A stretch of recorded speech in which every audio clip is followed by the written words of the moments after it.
Bonjour à tous, bienvenue à la Radio Cité 13. Aujourd'hui, le 8 mars 2024, est un jour exceptionnel. Nous allons célébrer ensemble la Journée internationale des droits des femmes. Alors pour ce faire, sur ce plateau, nous avons des femmes et un homme, des femmes exceptionnelles qui se présenteront.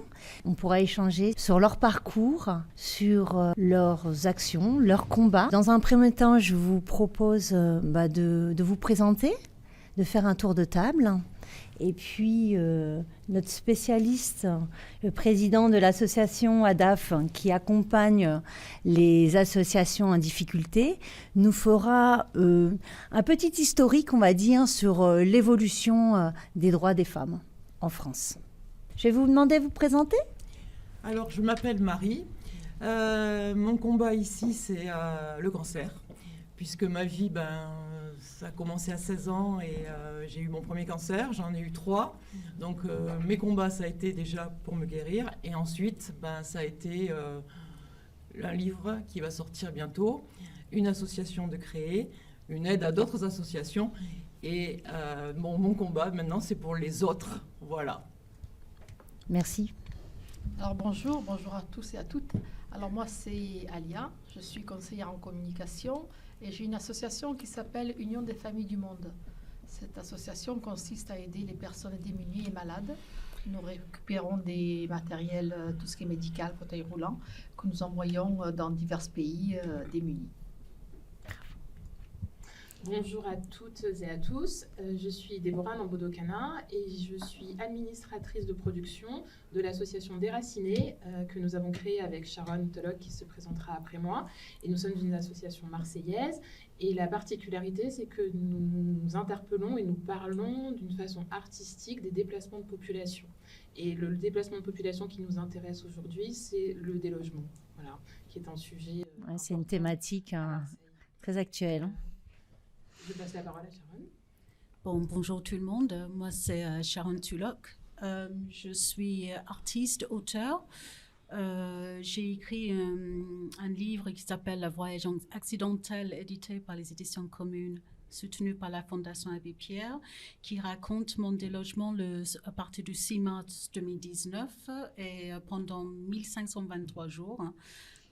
Ma vie, je l'appelle pas ça un combat parce que ce n'est pas ça mon optique au tout début.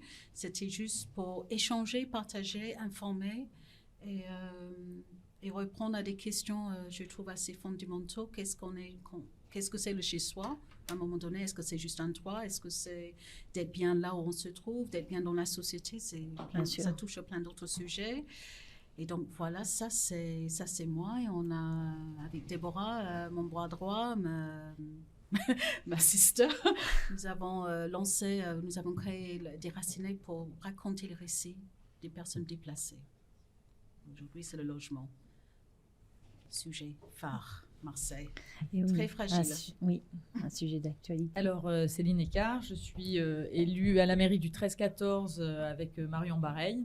Je suis élue à la culture et à l'égalité homme-femme. Donc, je défends bien évidemment les droits des femmes. Je les défends aussi à travers la culture parce que je pense que c'est un bon moyen aujourd'hui dans nos secteurs de montrer aux femmes une voix un petit peu différente. Et du coup, je suis contente que Sharon soit à mes côtés, puisqu'elle est dans ce projet artistique et on voit que les femmes œuvrent beaucoup dans les projets artistiques, donc c'est très bien. Aujourd'hui, c'est une journée toute particulière, la journée des droits des femmes. Il est important de la célébrer, il est important que cette manifestation soit reconnue, et plus que reconnue, parce que avec son évolution, et aujourd'hui on a quelques lois qui vont nous permettre de voir qu'on a quand même eu du chemin et qu'on a encore beaucoup de chemin à parcourir avant d'arrêter cette journée. Kader. Bonjour, je m'appelle Abdelkader Rizouk, je suis président d'une fédération qui regroupe 27 associations et dans le but d'accompagner toutes les associations, de bien gérer l'association comme il faut. Voilà. Et je suis très honoré d'être parmi vous aujourd'hui. Alors c'est vrai qu'on fait fort aujourd'hui. On présente l'évolution des droits des femmes par un homme. Merci. Merci. Donc, je vais essayer de parler un petit peu sur ces évolutions et évoquer quelques droits. Voilà, donc, il y a beaucoup de droits, il y a beaucoup d'évolutions. Donc, il n'y avait pas le droit de voter. La femme n'avait pas le droit de voter qu'en 1944, de travailler, d'ouvrir un compte, de signer un chèque, qu'en 1965, par l'autorisation de son mari. Il y a une autre loi qui s'appelle Neuwirth, Lucien, c'est celle de fabriquer et d'importer les contraceptions. Parce qu'il faut tout dire aujourd'hui. Il n'y aura pas de tabou. Hein. Sur le tabou. plateau, il n'y a pas de tabou. Non, On échange de tout. Hein. Il n'y a pas de tabou. Donc, elle n'avait pas le droit à l'IVG. Donc, c'est grâce à Simone Veil Femme d'exception. Jusqu'en 1975. Il y avait aussi le droit à l'égalité de salaire jusqu'à 2006.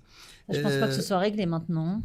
Ouais, non. On monte un peu. Il manque un petit peu. Il y a des améliorations, mais je pense que c'est encore un sujet actuel. Il y a encore un combat à mener là. Il y a aussi les harcèlements sexuels, c'est-à-dire le droit de poursuite judiciaire. C'est qu'en 2012, ça commence à donner droit. PMA, donc PMA, c'est la loi 2021 de 10-17. PMA, si vous voulez savoir, c'est... Création médicale assistée. Exactement. Droit à l'éducation, droit au meilleur état de santé physique et mental. Et en dernier, je vais laisser à Céline d'évoquer un petit peu le dernier droit.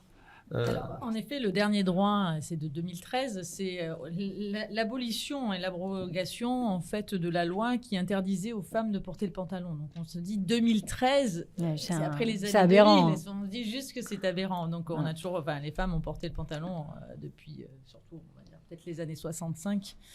Ou même peut-être pendant la guerre 39-45, où elles ont œuvré énormément pour les combats. Et finalement, on se dit qu'il a fallu quand même beaucoup de temps pour pouvoir porter le pantalon. Pour l'abroger, en fait. Elle le portait, mais pour abroger, voilà. Voilà, c'est un peu le tour de cet aperçu sur les droits. Et on peut en débattre sur autre chose. Voilà. Merci pour ce rappel historique. Je vous en prie. Je vous propose plutôt qu'on part sur un échange, parce que vous avez donné envie d'apprendre à mieux vous connaître, et puis sur vos présentations succinctes. Donc, je pense que... On commence par moi, c'est ça? Oui. Oui, allons-y. Allez Marie, on vous écoute. Mais en fait, comme je disais, ma vie n'a pas été un long fleuve tranquille, puisque de 16 ans à 45 ans, j'ai eu quand même 3 cancers qui ont été relativement importants. Le dernier, je ne sais pas quand je suis là. Moi, je suis une warrior, une survivante, on peut dire ce qu'on veut. Bien sûr. J'ai pioché toute l'énergie dans mes combats, dans mes 3 combats. Je l'ai fait pour mes enfants, pour mes 2 filles, qui sont... la prunelle de mes yeux, les amours de ma vie, faites tout ce que vous voulez. Je pense que si je suis là aujourd'hui, c'est pour mes filles Tina et Laurie, que je vous aime. Mais c'est vrai que ça a été des combats compliqués. Et à l'issue du 3e, j'ai pu voir en fait certaines choses qui allaient, certaines choses qui n'allaient pas dans les hôpitaux, qui m'avaient convenu, d'autres choses qui ne me convenaient pas. Et j'ai été un petit peu choquée par le fait qu'en fait, tant que vous êtes en traitement, l'ambulance vient vous chercher, les chimios, les rayons et tout ce que vous voulez. Et puis à un moment, le traitement s'arrête et on vous dit revenez dans 3 mois pour votre prochain TEP scan ou autre. Ouais.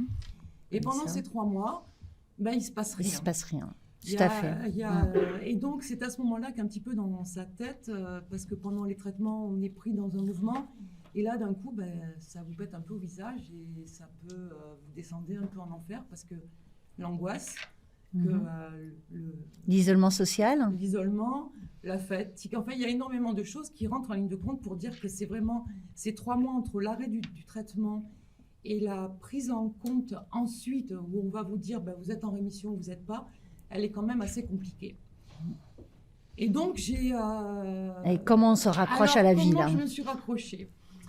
Après ce fameux 3e cancer, alors il y en a qui vont voir les psys, il y en a qui font plein de démarches, chacun... On faire du sport, on voir la famille, les amis, chacun a son... Moi, mon exutoire, ça a été dans l'écriture de ma vie.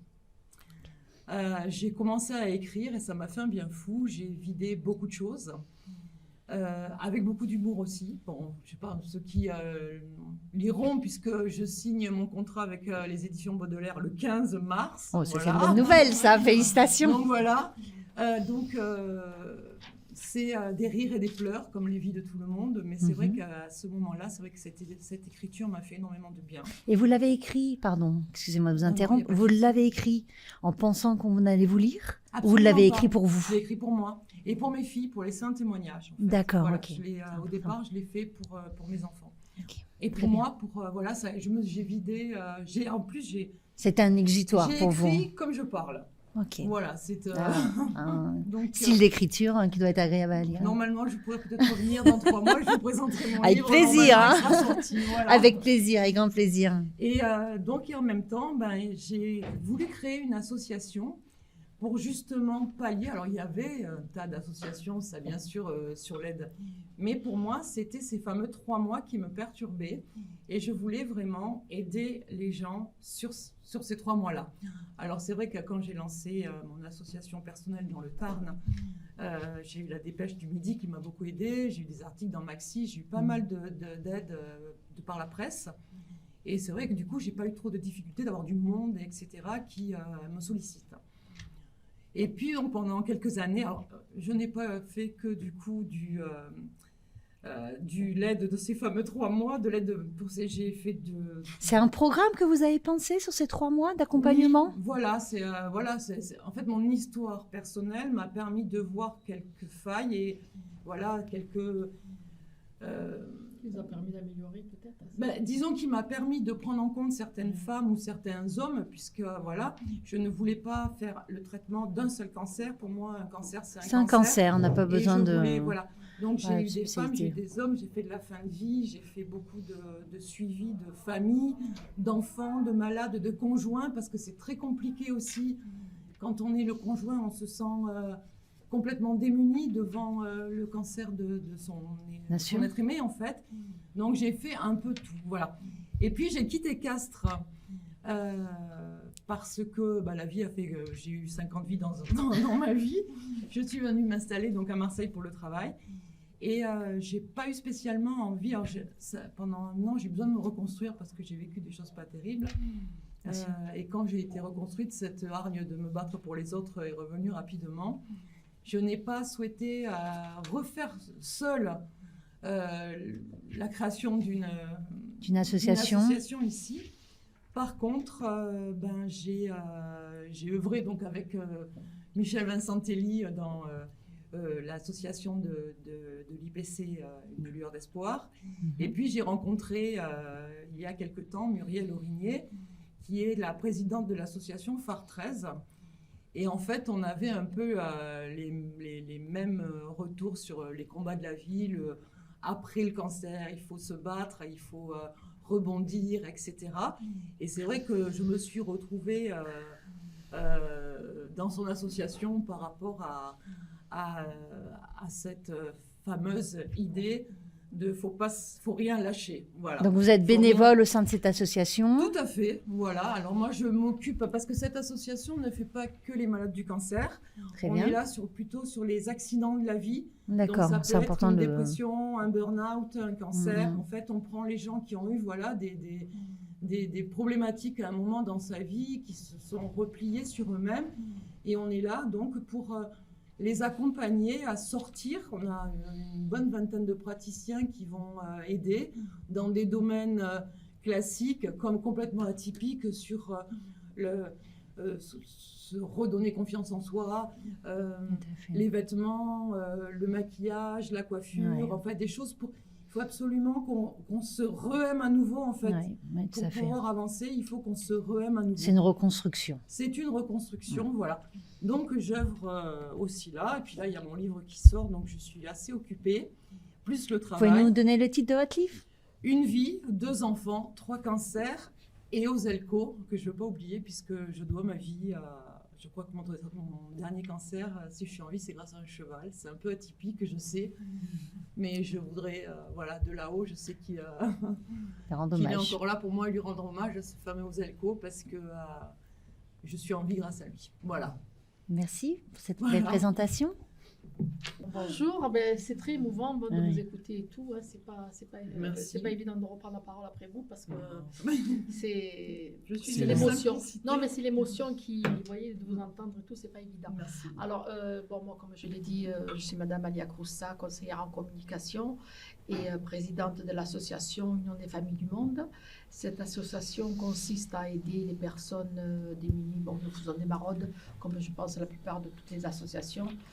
J'ai créé cette association parce que j'étais beaucoup bénévole, moi, depuis l'âge de 14 ans. Je militais pour la solidarité. Vous avez ça en vous, quoi. Oui, Hein. oui, C'est dans votre ADN. Hein. Voilà, avec mon père, on était toujours dans la solidarité. Donc, je poursuis ce chemin qui me tient très à cœur. Et nous faisons, bon, comme la plupart des associations marseillaises et dans toute la France, je pense, nous faisons du soutien scolaire, nous faisons des maraudes, quand on peut, des colis alimentaires. Nous sommes aussi, par rapport aux femmes battues, on essaie d'avoir un suivi, les gens viennent vers nous. D'accompagner pour les orienter. Les orienter et surtout Les soutenir. qu'ils ont leur échange de paroles parce que la plupart ne veulent pas trop parler, quoi qu'en ce moment, La parole se libère. un peu la parole se libère. D'accompagner aussi les jeunes, de ne pas rester dans les quartiers à ne rien faire. Vous êtes sur tous les champs, là. Ah non, non, mais nous, La solidarité, l'aide alimentaire, l'accompagnement, le tout ce qui soutien. peut permettre aux personnes d'être bien et d'avoir le bon vivre ensemble, on essaie. Ouais, c'est la bienveillance et la on essaie solidarité de faire en sorte. générale. Là, je dis, l'association a plusieurs bénévoles, donc je rends hommage aussi à tous ces bénévoles qui nous aident parce que sans eux, on ne serait rien, et les donateurs et les donatrices aussi. Ce que nous faisons aussi pas mal de... On récupère des dons, tout ce qui est médical, fauteuil roulant, béquilles, déambulateurs, des seringues, tout ce qui est stérile et tout. Et nous les envoyons dans les pays défavorisés qui sont, la plupart du temps, qui sont démunis de tout ce qu'ici. Pour nous, c'est facile. On est malade, on va chez le médecin. Oui, On a besoin tout à fait. comme, Nous sommes des disait privilégiés Marie, hein, voilà, du sur l'accès aux soins et nous, on voit en beaucoup France. par rapport aux personnes d'autres pays qui ne peuvent pas avoir accès À la santé. à la santé, qui est Exactement. terrible. On a visité beaucoup des enfants du cancer. Alors, ils ont le sourire, comme disait Marie, c'est vrai, ils ont le sourire, mais c'est nous, quand on repart, moi, je suis repartie cassée, je n'avais pas le sourire. Mais oui, c'est ça. Et c'est pour ça que ça me tient à cœur quand on me donne des dons. Moi, je suis en collaboration avec pas mal d'infirmières et je trouve ça très bien qu'on ait une solidarité. Et notre association, mon association, permet à plusieurs personnes d'être polyvalentes. C'est ce qui fait de la générosité de la France, parce que ce que vous la faites, France est très généreuse, ce hein. que vous faites, vous, en tant qu'association française, c'est de la générosité Bien sûr. de la France vers d'autres pays. Ouais. Et ça, bien c'est très, très Ils sont important de obligés, le d'ailleurs, souligner. La solidarité de la France et des Français et des donateurs et des donatrices. Exactement. Parce qu'ils me répondent toujours présents. Et par contre, moi, j'ai un suivi. Les personnes qu'on a données, par exemple, un fauteuil roulant, on leur fait une petite vidéo, mais on cache le visage ou on met un cœur ou quoi, parce que quand même, moi, j'aime pas ça. Montrer que ça a abouti, quoi, que le projet a abouti et que ça a bien bénéficié à une personne. Qui nous a fait confiance. Voilà. Parce je sais qu'il y a eu Des détournements. Des détournements. Donc, c'était pas trop. Voilà. Alors, en fin d'émission, on recensera toutes vos associations. Ça, si on peut vous contacter et puis vous donner des dons, puis bon, avoir aussi les références de votre livre qu'on aimerait lire. Enfin bon, voilà. Voilà. Voilà, alors moi j'ai fini mon tour. Merci pour cette belle présentation. Déborah. Oui, merci. Et j'étais très touchée par l'histoire de Marie parce que je trouve ça, moi je trouve ça admirable personnellement d'arriver à à traverser une épreuve aussi, des épreuves, parce qu'on a eu 3. Je fais pas les choses à moitié. Aussi difficile, et d'arriver en fait à se dépasser, à se surpasser, et de prendre cet événement personnel et difficile et d'arriver à créer et d'écrire un livre. On est dans la résilience. Voilà, et de se dépasser. Et ça me faisait penser finalement à Sharon, parce qu'on n'est pas effectivement sur le même type de tragédie, parce que là c'est une maladie, et du côté de Sharon c'était un délogement, mais c'est aussi perdre sa maison, et donc perdre ses repères. Ses repères. Et ce que je trouvais intéressant dans le parallèle avec toutes les deux, c'est la force personnelle et intérieure que vous avez trouvé, qui les anime et qui qui vous permettent de surmonter ces épreuves. Et toutes les deux, vous avez écrit un livre. C'est vrai. C'est rigolo, mais c'est ce qu'on se disait. C'est vrai, tout à fait. Voilà. Effectivement. Voilà, vous avez servi des mots, et puis pour toucher, et puis pour pouvoir aussi partager votre parcours et votre histoire avec les personnes qui auront vécu peut-être la même chose que vous, ou pas, et toucher, et de façon artistique, parce que écrire un livre aussi, voilà, c'est donner de soi. C'est se mettre à nu. Se mettre à nu, et Ouais. je parle d'artistique parce qu'il y a un style, il y a quelque Bien chose, sûr, bien etc. sûr. Et en ce qui nous concerne, nous, avec Déraciné, ce qui était très intéressant et très important pour nous, c'était de parler de façon artistique et culturelle. C'est-à-dire que d'arriver à toucher les gens, d'arriver à se mettre sur scène, et de se produire, de diffuser un message, et de le faire de la façon qu'on estime être belle. Voilà, parce que c'était un moyen aussi de toucher et de parler de sujets politiques, de parler Donc ce livre-là, excusez-moi, vous l'avez mis en scène. Il va être mis en scène. D'accord. Oui, C'est là où un bon j'interviens. projet. Fais la transition alors. Avec Déborah, que j'appelle Debs. Pour certains, c'est Débo. On est en binôme quand on parle. Ah, Marie et Déborah alors. Quand on descend vers les institutions, c'est un two-woman show. Excellent. Et en fait, elle a raison, Déborah, de parler de l'histoire, du récit de ses maris. Parce que je pense qu'il y a un moment donné où on est... c'est pas un objectif d'aller vers là, mais il y a quelque chose qui anime et qui prend tout, et que c'est une manière de sortir ce qu'on ressent. Ça sort, on contrôle rien, c'est comme la vie, ça sort. Et donc là, on est pris dans quelque chose, et oui, effectivement, 2 éditions. Et nous, on a créé autour de ce projet que j'appelle un voyage accidentel, qui est un projet interdisciplinaire. La base, ce sont les mots que moi, c'était pas du tout mon métier. Moi, je viens de l'illustration, de la communication, du graphisme. Mais là, il fallait... c'était plus qu'au faire une image. Il fallait dire des choses, parce que sinon, ça nous consommait. En tout cas, moi, ça me consommait. Et donc, à partir de ça, cette première graine, cette première chose plantée et portée par Déraciné, qui travaille sur les récits des personnes déplacées, est devenu un livre, mais aussi... le livre, il est écrit d'une manière assez étrange, c'est-à-dire qu'il n'y a pas du tout de ponctuation.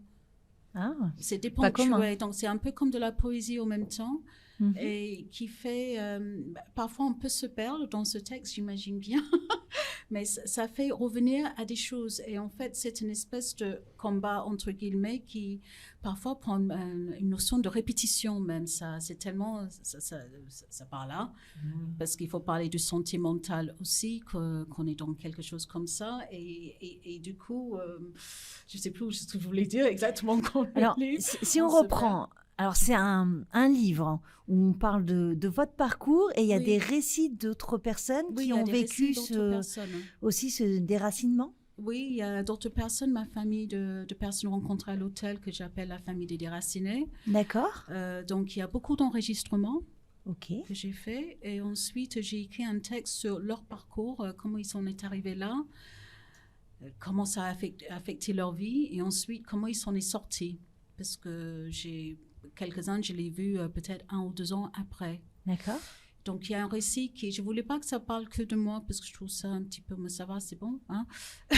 Mais où c'était intéressant, c'est que c'était l'échange avec ces personnes qui m'a... Je pense que c'est une histoire qui m'a transformée et qui m'a amenée à dire les choses. Et pourquoi je reviens au livre, pourquoi c'est écrit de cette manière, parce que j'avais envie que ça soit oral. Et donc, le moment où on a envie que ça soit oral, on pense aussi à une pièce.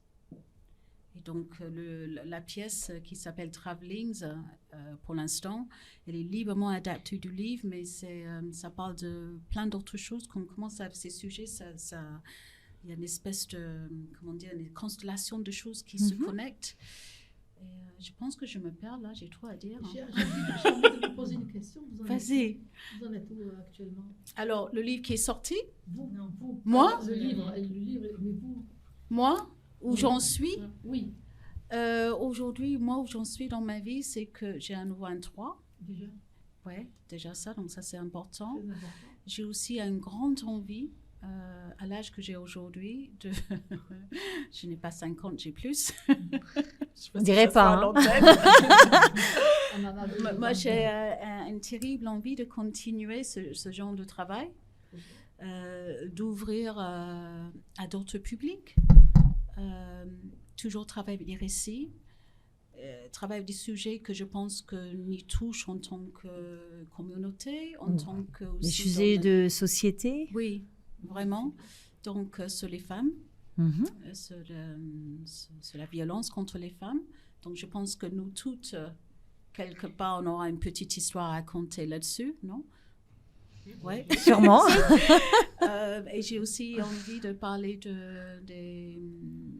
des exilés, que nous, quelques personnes appellent encore les migrants, parce que c'est une histoire qui me touche personnellement et que je pense qu'il y a des choses... j'ai pas envie de donner de la place, mais j'ai envie de proposer des espaces où les personnes peuvent aussi dire les choses. Et que ça... C'est artistique, mais c'est politique en même temps. Bien sûr. Moi, c'est mettre le point, c'est montrer les invisibles, hein, ce qu'on appelle les invisibles, ou les personnes vulnérables. Voilà. Et c'est pouvoir... Et de faire une force, parce qu'à plusieurs, c'est toujours une force. Et j'ai l'impression qu'avec l'expression artistique, on arrive à toucher peut-être des personnes que c'est pas prévu au début, mais ça parle. Et moi, je voulais aussi rendre hommage, parce que dans le cadre de Déraciné et de ce premier projet qu'on mène, un voyage accidentel, on a eu l'occasion de faire des médiations et de rencontrer en fait des personnes qui, à l'époque, étaient hébergées dans la résidence sociale de Coco Velten via l'association qui s'appelle... le groupe Solidarité. Le groupe SOS Solidarité. Et on a mené des entretiens avec 10 à 13 personnes qui avaient accepté de parler avec nous et d'échanger sur qu'est-ce que ça voulait dire la maison, où est-ce qu'on était chez soi, qu'est-ce que ça voulait dire qu'avoir un toit. Et c'était particulièrement important pour nous de parler avec ces personnes parce qu'elles étaient dans une résidence sociale et donc elles étaient en transition. Et moi, je pense à toutes les familles avec lesquelles on a discuté, mais surtout les femmes avec lesquelles on a parlé, parce qu'il y avait beaucoup de femmes qui étaient des mères, qui étaient avec leurs enfants, qui vivaient, certes, qu'il y avait un toit, elles avaient un toit, mais c'était une chambre avec tout. Donc il y avait une maman, Sandra, qui avait ses 5 enfants, avec lesquels elles habitaient dans la même chambre. Il y avait une maman qui vivait avec son fils, Simona, qui était roumaine, qui vivait avec son fils dans la même chambre, et elles étaient toutes extrêmement dignes. Elles avaient une force. Moi, tout à l'heure, vous parliez en fait des enfants. Comment vous parliez avec les enfants. Qu'est-ce qu'on ressentait en fait après les conversations avec eux, et quand ils étaient souriants. On se souvenait d'eux, mais en fait, c'est très difficile. Et moi, je me rappelle des échanges qu'on a eus avec ces familles, avec ces femmes, et de cette force qu'elles avaient de mener à bien leur combat pour rester dignes, pour arriver à trouver un logement assez spacieux pour elles et leurs enfants, et comment elles se battaient, et c'était admirable. Et c'était admirable de pouvoir discuter avec elles échanger et leur donner cet espace de parole pour qu'elles puissent se raconter. Et donc en cette journée toute particulière, je pensais beaucoup à elles. Et puis je pense à nous aussi, en tant que deux femmes noires ici en France, d'avoir réussi à... On dit plus de femmes noires. Ah oui, on dit quoi? On dit des femmes de couleur. Non. Well, I'm black, she's noire. Alors, juste, paraît-il. Non, moi je fais cette parenthèse. Moi je dis peut-être vous pouvez dire que nous avons une couleur. Ah mais on a tous une couleur. Parce que nous on change. On a tous une couleur. On a bien sûr. Aussi. Mais oui, de toute façon, on ne change pas. On change. On est des roses. Je lève le point noir. Alors si je dois faire une petite parenthèse, je tiens vraiment à dire que je suis une femme noire et je tiens à ce qu'on dise le mot noir parce que le mot noir c'est un mot de la langue française, plus que black. Et oui, que je suis tout à fait. Quand je parle d'une personne blanche, je ne dis pas qu'elle est white, je dis qu'elle est blanche et j'estime qu'en fait je la qualifie comme elle est et être dit femme noire, je pense que c'est juste, c'est objectif et de dire que je suis une femme de couleur noire. Oui, mais Ah, c'est un bon compromis que vous avez trouvé. Excellent. Là, je vous trouve excellent. moi, ça ne me dérange pas, Déborah, que tu dises que tu es une femme de couleur, de noir. De couleur noire. Mais maintenant, paraît-il, on n'a plus le droit de dire une femme Parce noire. que Noire. Après, on voit de la dit que discrimination ça a une partout. connotation raciste. Voilà. Donc, Oui, et non. pourtant, ce qui est Oui, dommage, oui, c'est mais qu'en par rapport à effet, toi, je suis un peu d'accord avec toi, Déborah, des fois, pour Oui, identifier mais quelqu'un, oui, voilà. par On dit, rapport à si toi, un ça te blanc dérange pas, moi, ça ne me dérange quelqu'un pas. Donc, une femme noire, Mais c'est, nous, alors, on nous, est les noirs et les considéré blacks, raciste. on dit non. donc on n'a pas le droit de dire une femme blanche alors. Et c'est, Ah comme oui. disait Céline, Raciste, ouais. Alors, Voilà, Céline. moi, ça me gêne absolument pas qu'on dise une femme noire, Oui, moi non plus. voilà, Bon, là, femme beurre ou Ah, un non, homme mais beurre, non, non, voilà, non, une ça, noire, voilà. C'est toujours une femme. Mais bon, ça reste toujours dans l'identité d'une femme, hein, et ça, on est d'accord. Mais après, c'est vrai comme on dit, maintenant, il y a beaucoup de changements de la langue française et que chaque chose voilà, est identifiée et que si on identifie la couleur, ça en serait une connotation raciste. Ouais. Oui, mais ça fait partie de C'est- l'invisibilisation que de ne pas voir la couleur. Donc, Ouais, voyons-la. aussi. Il n'y a pas de problème. En tout cas, Mais on bon. est deux femmes noires. Je suis qualifiée de femme noire. Et donc, je voulais dire que effectivement, on ne vient pas du tout du milieu artistique. Enfin, moi, personnellement, je ne viens absolument pas du milieu artistique et culturel. Et je me rappelle qu'au tout début, quand on a créé notre association, comment on a été reçus par des hommes qui nous regardaient de façon très condescendante et très hautaine. Et parce qu'en fait, nous, on venait de créer cette association. Et donc, quand on crée quelque chose, on a envie de le défendre, on y va. On n'a peut-être pas tous les codes, mais néanmoins, on poursuit un objectif et un but et que c'est très important. Donc, on y allait, qu'on n'était pas toujours très bien reçus, et notamment par des hommes. Et les femmes auxquelles on en a eu affaire étaient très bienveillantes. Voilà. Même si il y avait peut-être pas d'argent tout de suite à nous donner, parce que c'est ce qu'on demandait essentiellement. Au départ, pour monter le projet. C'est totalement le nerf de la guerre, donc voilà. Mais très bienveillante, très à l'écoute, et donc ça nous encourage, voilà. Et qu'aujourd'hui on est là et Alors, je vais défendre un peu les hommes. Hein. Ils ne sont pas tous pareils. Non, mais bon, après, selon les... Oui, bien sûr. Selon les professionnels, l'écoute a été différente. Oui, On l'entend. exactement. Voilà. Très bien. Ah oui, tu Moi, j'ai mon micro. Alors, bon, vous êtes tous un peu dans le domaine artistique, associatif, etc. Moi, j'ai un petit peu le statut aujourd'hui d'une femme en politique, hein, puisque c'est mon premier mandat déjà. Premier mandat au niveau de la défense des droits des femmes. Alors, si vous voulez, hein, quelque part, c'est une sacrée mission hein, qu'on m'a donnée en disant, voilà, le droit des femmes, c'est parce qu'il y a quand même, comme on a dit, hein, il y a beaucoup d'évolutions, il y a beaucoup de choses, mais c'est aussi comment garder nos droits, et je pense que c'est quelque chose de fondamental aujourd'hui quand on voit le monde qui nous entoure. Moi-même, j'ai une petite fille hein, de 8 ans qui va avoir 9 ans, et je me sens la mission d'être la continuité de toutes ces femmes qui aujourd'hui ont œuvré pour qu'on en arrive là. Donc, entre chacune dans vos histoires, hein, vous montrez justement cette liberté que vous avez la liberté de pouvoir écrire, la liberté de pouvoir construire, la liberté de pouvoir dire des choses qui vous ont touché et voilà, de vous défendre, tout simplement. La liberté qu'on a aussi de décider de notre corps, de ce qu'on en fait avec l'IVG, la PMA, etc. Et ben, toutes ces lois, toutes ces actions que ces femmes ont eues, comme Gisèle Halimi, Simone Veil, et tant d'autres qui ont... Ouais, ben, quelque part, voilà, c'est se dire, ben, voilà, moi aussi, je mets ma petite pierre à l'édifice pour défendre cette liberté. Alors, le droit à l'IVG inscrit Dans la Constitution. Dans la Et Constitution. je pense que c'est une chose énorme, l'air de rien, parce qu'encore aujourd'hui, on a des hommes qui ont dit qu'on n'avait pas besoin de le faire. Céline, est-ce que tu peux dire la Constitution, pourquoi on a mis l'IVG à la Constitution? Parce qu'il n'y en a pas beaucoup qui le savent. Mais je pense parce que c'est en danger.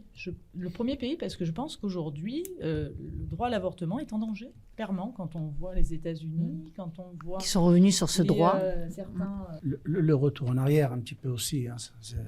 Les hommes essayent de revenir en arrière par l'intégrisme aussi. Il faut le les noter. hommes et les ça femmes, aussi, il y a des femmes qui sont aussi contre l'IVG. Oui. Ouais. Oui, c'est... Exactement. Pardon, si vous permettez, il y a aussi le président qui veut étaler ça vis-à-vis de l'Europe pour que ce soit un peu internationalisé. Voilà ce que je voulais rajouter. Je pense que c'est important parce que quand on voit en effet dans certains pays européens comme la Pologne, où toutes les femmes se sont réveillées pour justement garder leurs droits. Et c'est quand même un droit... Bon, pour nous, c'est un droit fondamental. Moi, je suis née presque... Voilà, après justement l'autorisation de l'IVG, mais aujourd'hui, on voit que certains médecins refusent de le pratiquer. Et quand certains médecins refusent de pratiquer l'IVG, ça veut dire qu'il met en danger notre liberté. Et il met en danger notre liberté de choisir. De choisir. C'est à nous de décider. Voilà. Et donc, du coup, voilà, je vais dire, c'est un petit peu ma mission sur 6 années. Peut-être qu'après, il y en aura plus. Mais au moins, ces 6 années-là, c'est d'œuvrer là-dessus. Donc, un peu dans l'éducation par les enfants. Et je pense que déjà, nous, en tant que femmes, nous sommes les mères de nos enfants, les mères de nos garçons. C'est à nous de les éduquer là-dessus, de montrer que justement les mères doivent montrer à leurs garçons, et je dis bien à leurs garçons que ils doivent respecter la femme, respecter dans leur identité, dans leur corps, de ne pas les violenter, parce que ça aussi, ça va avec. Un homme n'a pas une main sur une femme. Après, au travers de la culture, donc la culture, moi j'œuvre aussi dans la culture, donc j'ai fait toute une semaine sur le droit des femmes avec un film, diffusion de films, on a un Kamel Comedy Club là, qui va avoir lieu, qui est totalement féminin, on fait des tables rondes, voilà, donc l'éducation rentre là-dedans et je pense que c'est vraiment aussi important. Donc, voilà ma mission aujourd'hui, et j'essaye de l'accomplir de façon complète. Donc du coup, je suis contente d'être ici aussi pour montrer un petit peu le travail qu'on fait au niveau de la mairie du 13-14 et d'essayer de pousser sur ce secteur. Je pense qu'on a un gros secteur et vraiment avec une identité. Et vraiment, il faut pousser justement cette parole-là, la liberté de la femme et continuer notre combat, parce que c'est tous les jours, c'est un combat. Merci Céline pour votre engagement. Merci. Ce que je voulais juste rajouter un petit peu ce qu'a raconté Marie pour son combat, qui était vraiment pas facile pour une femme de retrouver où vous avez trouvé cette énergie pour pouvoir... Je sais que vous avez expliqué un petit peu par rapport à vos enfants, mais comment on peut avoir 3 cancers d'un coup? Et c'est un grand combat que peut-être même l'homme ne peut pas faire face. Je le dis c'est vrai clair et net. C'est la question que l'on me pose chaque fois, parce que quand on me regarde, en plus, on n'imagine même pas. Je n'en parle pas. J'ai beaucoup de collègues de travail qui ne le savent pas. Moi, je suis toujours en train de chanter, de raconter des conneries au bureau. Je suis le bout en train, on va dire. Donc, c'est vrai. C'est votre joie de vivre. J'ai des souffrances au quotidien, j'ai des dommages collatéraux. Qui ne se voient pas. Personne ne le voit. Mais par contre, c'est vrai que c'est aussi un combat au quotidien pour moi. J'ai depuis peu un statut entre guillemets RQTH. J'ai mis 15 ans à me dire faut peut-être le faire, mais je refusais. Alors le statut RQTH, c'est la condition handicapée sur lieu de travail, pour avoir des fois un fauteuil adapté ou des choses, voilà. des jours de télétravail supplémentaires, il n'y a pas grand-chose, mais ça aide quand même sur tout ce qui est matériel de travail. Et c'est vrai que je n'ai jamais voulu me considérer Comme une personne quelqu'un. handicapée. Donc voilà, j'ai C'est repris difficile. le travail très vite. Donc en plus, moi j'étais fonctionnaire, donc on me disait on t'a toi, mauvais fonctionnaire, on t'a mis 3 ans et toi au bout de 9 payé plein pot et toi au bout de 9 mois tu veux reprendre. Les gens n'ont jamais compris que j'avais ce besoin d'avancer, de retravailler, de me battre. Je ne sais pas d'où je le tiens, si ce n'est dans mes enfants, parce que en plus j'ai le dernier cancer, l'avant-dernier même, j'étais en plein divorce et je pouvais pas, j'ai rien montré parce que je voulais pas que mes enfants subissent ça aussi. Et ce que je vous disais, et c'est vrai, c'est que j'ai cherché toute mon énergie pour protéger mes enfants, pour être là pour eux, pour continuer à rire malgré la douleur, malgré enfin, tout ce qu'engendre les souffrances liées au traitement. Et on va dire que je pleurais aussi, mais je pleurais dans ma chambre toute seule le soir, jamais devant mes enfants. Voilà. Et du coup, vous arrivez à avoir... alors après, c'est vrai que tous les gens sont différents.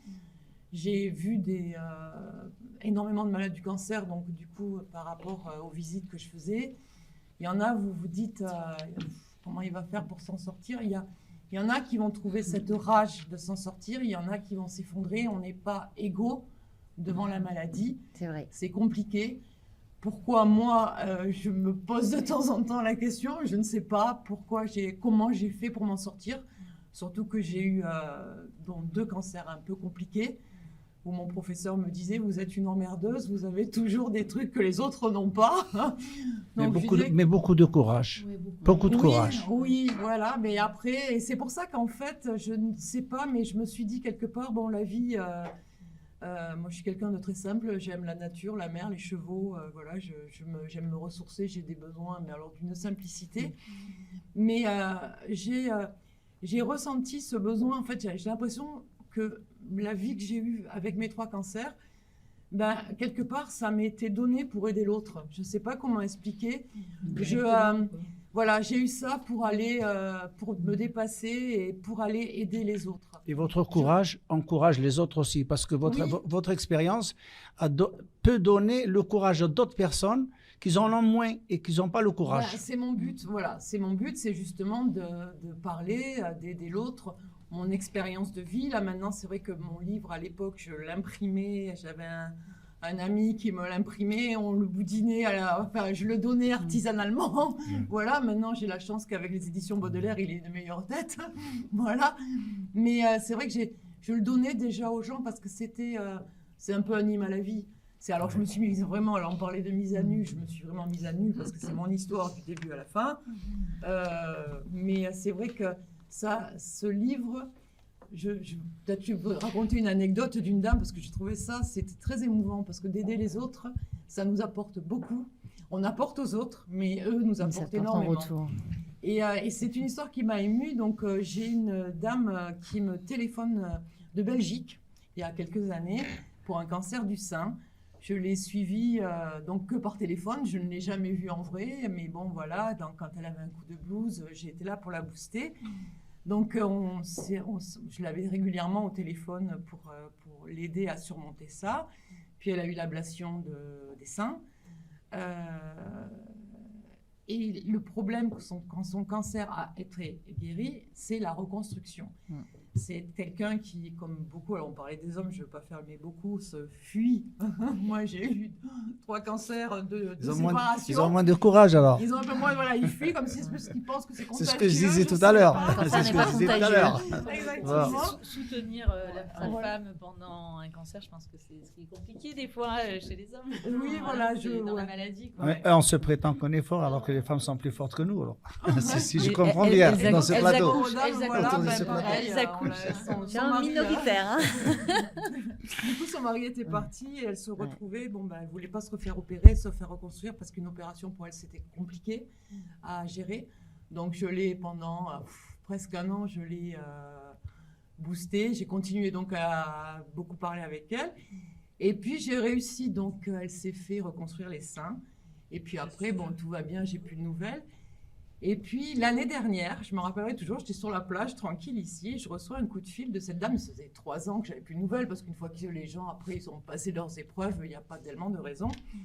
Et j'ai trouvé ça vraiment émouvant, parce qu'elle m'appelle, elle me dit, écoutez, vous vous rappelez de moi? Bah oui, parce que je me rappelle de tous les gens que voilà, c'est parce qu'il y a des liens qui se créent et on n'oublie rien. Et elle me dit, bah, écoutez, j'ai rangé ma chambre, j'ai retrouvé votre bouquin. Je l'ai relu encore une fois et je voulais vous dire merci pour ce que vous avez fait pour moi. Elle m'a appris qu'elle s'était remariée, qu'elle avait repris le travail, qu'elle avait repris une vie normale. Ah, c'est une belle. Et voilà, et pour moi, bon, c'est un message que j'aime entendre parce que je me dis que j'ai été utile et que voilà, je veux quelque part que ces 3 cancers que j'ai eus, et ça aide les autres. Voilà. Voilà, je ne sais pas comment votre l'expliquer. courage à encourager les C'est autres. en moi et c'est comme ça. Je suis une femme normale après. Je veux dire, j'ai aucune. Moi, je dirais exceptionnelle, hein, je dirais pas normale. J'aime pas trop ce mot-là. Non, mais moi, finalement, je trouve que chacun d'entre vous, chacune d'entre vous, vous avez des parcours de vie qui, voilà. Il y a un dénominateur commun, c'est donner aux autres. C'est donner aux autres. Ah oui. Voilà.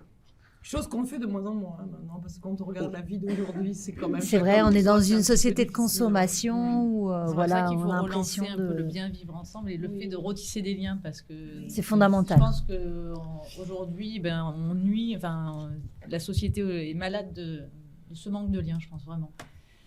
Ben, quand vous voyez, enfin moi j'habite une petite résidence dans le 13e en plus, donc sur le plateau de la Croix-Rouge, je suis pour loin de chez vous, du coup, enfin chez vous de Vous la êtes dans mairie, mon on va secteur, dire. hein, vous êtes dans mon Je suis secteur, dans votre voilà, secteur. donc, Et c'est malheureux à dire que j'ai acheté un appartement il y a 4 ans, je sais qui habite en bas, je sais pas qui habite au-dessus de chez moi.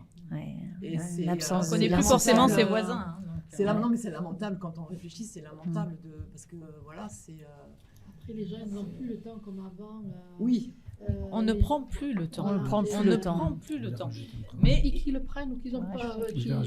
C'est pareil pour moi parce que avant, je sais pas vous, mais nous on avait Madame Gomez, c'était une espagnole, Madame Martinico, c'était une italienne, on avait des pieds Une belle noirs, mixité on avait- sociale, c'était des culturelle, Français, et puis chacun, d'origine. ah oui, mais chacun D'origine la sociale porte est différente. ouverte pour tout le monde. Et là, c'est vrai que les gens ils sont plus stressés. Même en travaillant, il y en a qui n'y arrivent pas. Donc, pour aider, il y en a qui ne peuvent pas aider, ils se sentent un peu gênés de ne pas pouvoir aider. Moi, je vois qu'il y en a qui ne peuvent pas aider. Ils me disent, on voudrait bien, mais on ne peut pas. Je dis, mais déjà, rien qu'en parole, tu peux aider moralement, tu vois.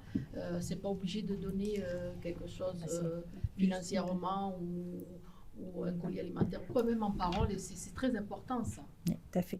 Je donnerai la parole à Khaled. Je voulais juste rajouter finaliser. quelque chose au sujet du Féminicide. féminicide. Voilà, je vous donne quelques chiffres. En 2023, il y a eu 94 cas contre 118 en 2022, pardon, avec une baisse, retenez bien, avec une baisse de 20%, un décès tous les 2 jours. L'inquiétude, l'année 2024 qui s'annonce grave. Depuis le début de l'année 2024, chiffre au 28 février 2024, il y a eu 31 cas. Alors, c'est chiffres alarmants qui représentent en 2 mois le quart de 2022 et le tiers de 2023. Et je vous laisse réfléchir. C'est énorme. C'est énorme. Hein.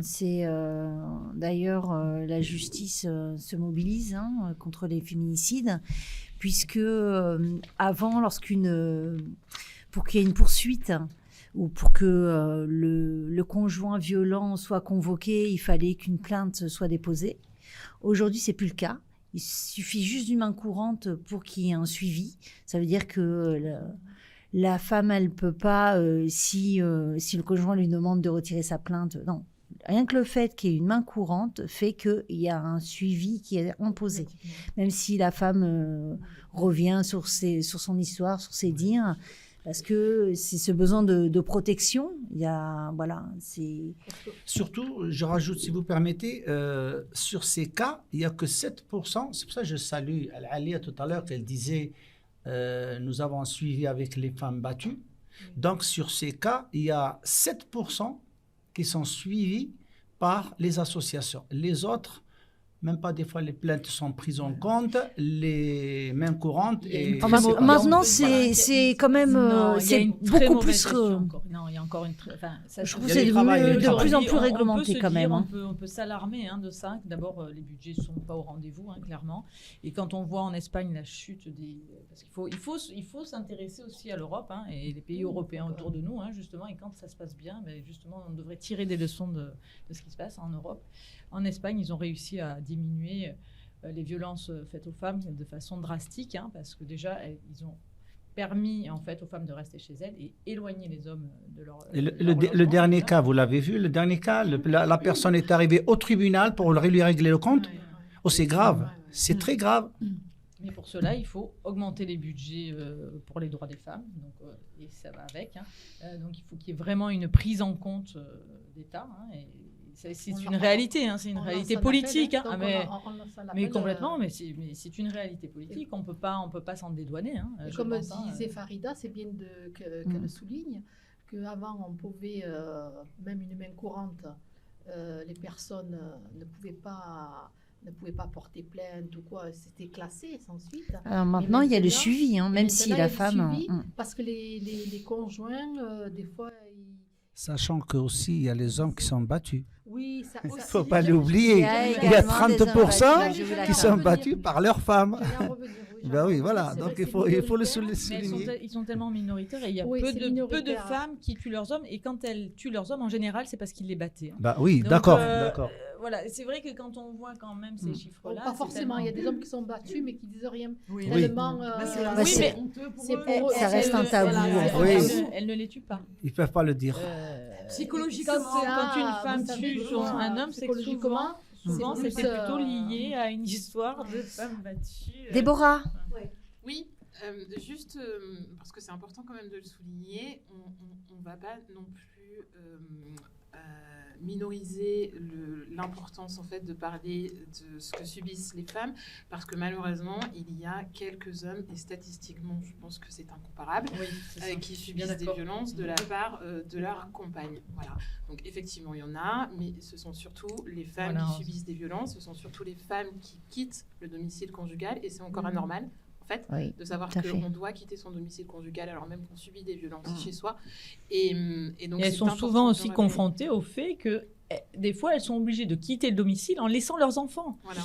C'est pour ça quand je dis qu'il y a vraiment un enjeu politique, et aujourd'hui c'est la politique qui peut faire changer les choses. Voilà. Et quand on met des budgets et qu'on fait les lois qu'il faut, les choses elles changent. Voilà. Et ça c'est des volontés politiques. Donc aujourd'hui c'est vrai qu'on a des parités politiques, mais les lois décisionnelles aujourd'hui, des fois, se font, excusez-moi, monsieur, mais se font encore par des hommes.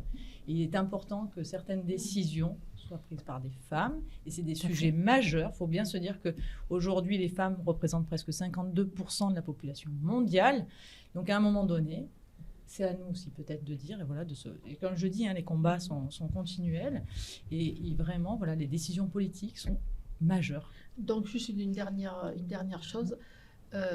Vous parlez de tout ce qui est politique, donc on lance un appel. Mais ceux qui nous gouvernent. Je lance un appel, Claire. Nous lançons un appel.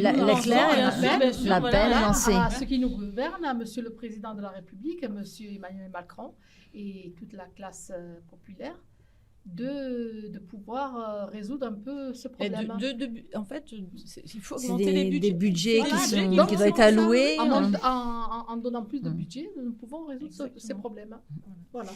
Déborah. En alertant le public le plus possible sur ces questions-là, sur ces sujets-là, par rapport. On fait ça à travers nos actions. Donc, il faut une espèce de solidarité.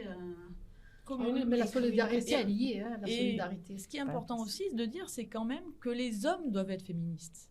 Et c'est grâce à eux aussi que les choses évoluent. Parce qu'on peut rappeler dans l'histoire que grâce à Giscard d'Estaing, c'est lui qui a mis en place certaines politiques. Et c'est lui qui a permis aussi à l'évolution des femmes, dont la loi avec Simone Veil, etc. Mais ce sont des hommes aussi, des grands hommes, qui ont permis cette évolution. C'est important de le dire. C'est que le rappeler. Parce que je pense que c'est important d'avoir ce côté-là aussi, de partage des choses. Parce qu'à travers tout ça, l'homme, tout à l'heure je disais, l'homme il voit la femme comme son adversaire, sa concurrente, mais aussi il voit sa mère sa sœur, sa fille, sa nièce. La femme, c'est tout ça. C'est pas, Ça c'est reflète la, tout. voilà, c'est tout. Quand il fait une loi qui protège la femme, il protège sa fille, sa nièce, sa voisine, sa copine. C'est tout l'ensemble. C'est Belle vision. l'humanisme. Mm. Voilà. Je Exactement. voulais le rappeler à Alors, certains, je pense. Déborah, vous allez hélas nous quitter. Donc, je vous remercie d'avoir participé À bientôt. à notre émission. Et nous allons recevoir Salwa, donc, qui est une poétesse, qui est présidente d'une association. Salwa, vous pouvez vous présenter, s'il vous plaît?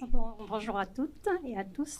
Bonjour. Donc, je suis Salwa, comme j'ai dit tout à l'heure, Ould Mehdi. Je suis marocaine, présidente de la Ligue des écrivaines marocaines et africaines en France et présidente d'une association qui se nomme Zulfa en arabe. Et Alors, ça veut Zulfa, dire c'est quoi, la Zulfa? C'est la proximité. La proximité. Voilà. Et c'est une association socioculturelle et sportive. Elle se situe où, cette Dans association? le 8e. Dans le 8e. Dans le 8e. Et moi, ma participation, maintenant, ça sera juste un petit discours pour nous autres, les femmes. Alors, c'est avec un grand plaisir que je vous retrouve aujourd'hui pour célébrer toutes et tous ensemble la journée de la femme. C'est qui cette femme? Une créature qui est venue juste après Adam, qui se prénomme Ève, et après elle, aucune autre créature n'a été façonnée par Dieu. Ceci évoque sa complémentarité. Ce n'est autre que nos mères, nos filles, nos sœurs, nos amies et nous autres les femmes, les épouses. La femme est la source de la vie. Au départ, elle est telle une graine qui devient fleur, puis un arbre, puis une forêt, dont les racines se dispersent au plus loin possible. Certaines seront solides et d'autres seront plus fragiles. La femme est une école. Si vous la préparez, vous préparez un peuple de bonnes origines, de bonne constitution physique, mentale et intellectuelle. La femme est une partenaire de la production économique et de la reproduction sociale, aux deux niveaux, de la famille et de la société. La femme est un élément structurel de l'ensemble d'une société, un pôle d'une totalité bipolaire, homme-femme. Les femmes ont un rôle important à jouer pour orienter notre société vers un développement durable, la dimension mondiale, la vision du long terme, l'intégration entre l'environnement et le développement, le principe de précaution et la participation. Leur sensibilité est souvent expliquée à partir de facteurs relatifs à la relation particulière entre femmes et environnement. Ces facteurs explicatifs se situent notamment au niveau des valeurs inhérentes à la nature des femmes, liées à la fonction reproductive des femmes, nature et fonction, qui les rendraient plus sensibles à la vie et aux devoirs des générations futures, et s'y expliqueraient qu'elles aient une vision dynamique de la société. Ils se situent aussi au niveau de leur fonction de maîtresse de maison, encore largement répandue dans les sociétés patriarcales, qui leur donnerait une vision plus intégrée des relations entre les êtres humains, leur activité de consommation et leur environnement naturel. Pour cette journée internationale du 8 mars, dont le thème « Investir en faveur des femmes, accélérer le rythme », met en lumière l'importance de l'égalité des genres, de l'autonomisation des femmes et des filles et de leur droit à une vie plus saine. Alors nous honorons les femmes et les filles du monde entier et nous saluons tous les résultats qu'elles ont obtenus dans la lutte pour l'égalité. Oh, c'est magnifique. Merci. Merci beaucoup. C'est magnifique. Hein. Merci. Ben, j'ai essayé un petit peu de faire un petit point. Court, mais j'ai essayé quand même un petit point de... C'est beaucoup plus l'égalité et dire que la femme, c'était le noyau de la société. C'est elle qui donne la vie. C'est elle clair. qui élève le Magnifique. peuple. Hein. Qui est, voilà, Donc ce c'est que pour je ça viens qu'on de J'avais revient tout à dit. diviser. Ce Le que je disais tout peuple, à l'heure, c'est que bien une portant. femme, c'est elle qui élève ses enfants, Tout à fait. dont ses fils. Voilà. Et c'est elle la clé aujourd'hui du peuple à venir, de la société, et c'est elle la clé. Donc voilà. Exactement. C'est pour ça que je l'ai imaginé que c'est une école. C'est une école de la vie, donc si on la prépare comme il faut, elle donnera des bons peuples, des bons fruits. D'ailleurs, je voudrais souhaiter un bon anniversaire à mon fils qui est né ce jour-là. Il y a 36 ans. Joyeux anniversaire. Bon anniversaire. Il a une grande mission. Qu'il écoute attentivement cette émission. Bon, voilà. Qu'il écoute bien sa mère.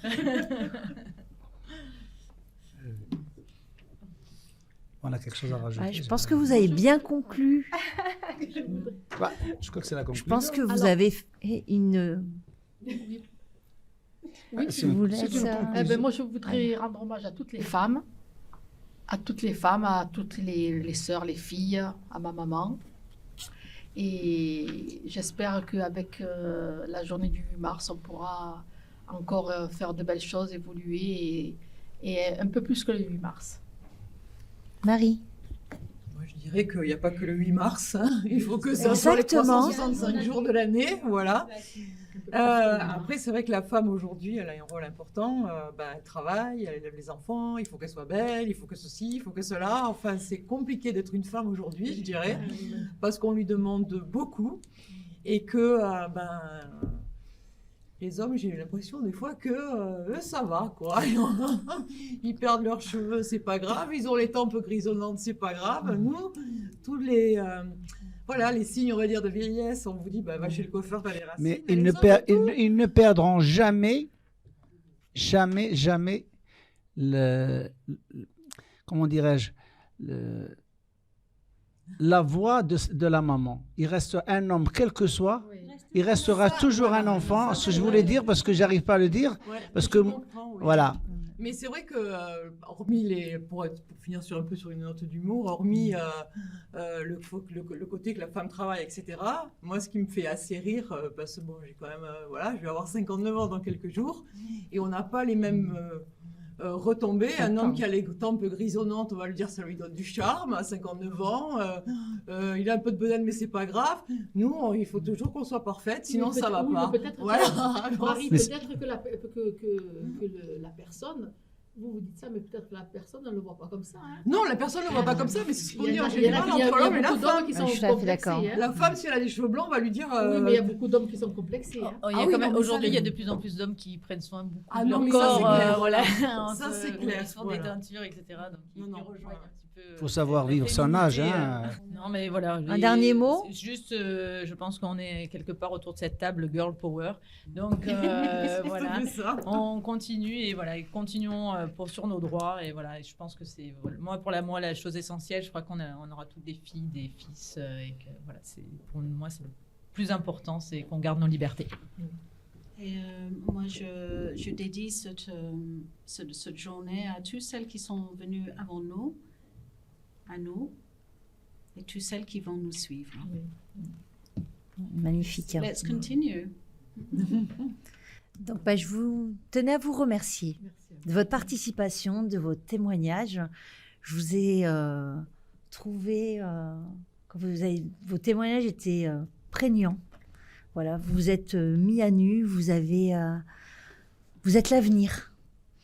Vous nous avez parlé de vous, de vos parcours, de cette envie d'aller vers les autres, de créer du lien social et de partager. Donc la femme d'aujourd'hui, de demain, c'est une femme d'avenir. On a encore des combats à mener, des projets artistiques, culturels ou de santé, d'accompagnement. On a plein de projets à mener. Et je pense qu'il nous faudra beaucoup de journées du 8 mars. Et je tenais à souligner quand même que dans certains pays, cette journée est fériée, mais qu'elle ne l'est pas en France. Donc c'est un petit appel pour qu'elle le soit, pour qu'on puisse réfléchir collectivement sur des projets de société, pour voir comment chacun peut s'investir et pour un avenir meilleur. Merci à vous. Merci. Je tenais juste à remercier, excusez-moi, l'équipe technique de la Radio Cité 13 pour tout ce travail et cet accompagnement. Voilà. Merci pour l'invitation. Merci pour cette invitation et pour votre professionnalisme. Un grand cœur.